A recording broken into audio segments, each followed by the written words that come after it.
அன்பார்ந்தவர்களே, இன்று அநேக பிள்ளைகள், இளைஞர்கள் எங்களை யாருமே புரிஞ்சுக்கிறது இல்லை, எங்களை பெற்றவங்க கூட புரிஞ்சுக்கிறது இல்லை அப்படின்னு சொல்கிறத நம்ம எல்லாம் கேள்விப்பட்டிருப்போம், கேட்டிருப்போம்.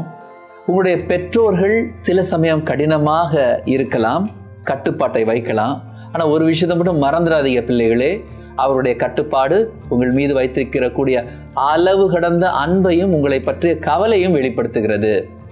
என்னை புரிஞ்சுக்கவே இல்லை அப்படின்னு நீங்கள் சொல்கிறீங்கல்ல, அதுக்கு பதிலாக நீங்கள் பெற்றோர்களை புரிந்து கொள்ள முயற்சி செய்யும் பொழுது அந்த உறவுகள், அந்த பாண்டிங் வலுவடைகிறது, ஸ்ட்ராங் ஆகுது.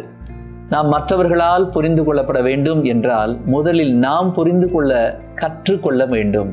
நம்ம புரிஞ்சு கற்றுக்கணும். நீதிமொழிகள் 1ஆம் அதிகாரம் 8-9 வசனங்கள். பிள்ளாய், உன் தந்தை தந்த நற்பயிற்சியை கடைபிடி, உன் தாய் கற்பிப்பதை தள்ளிவிடாதே. அவை உன் தலைக்கு அணிமுடி, உன் கழுத்துக்கு மணிமாலை. எங்கள் அன்பு ஆண்டவரே, பிள்ளைகளாகிய நாங்கள் பெற்றோரை புரிந்து கொள்கின்ற நல்ல பண்பை எங்களுக்கு தாங்க. பெற்றோர்களை புரிந்து கொள்வது மூலமா எங்களையே நாங்கள் செம்மையாக்குகிற நல்ல மணலையை தாருங்க. எல்லாம் வல்ல இறைவன், தந்தை, மகன், தூய ஆவியார் உங்களை நிறைவாக ஆசீர்வதிப்பாராக. ஆமென். God bless you.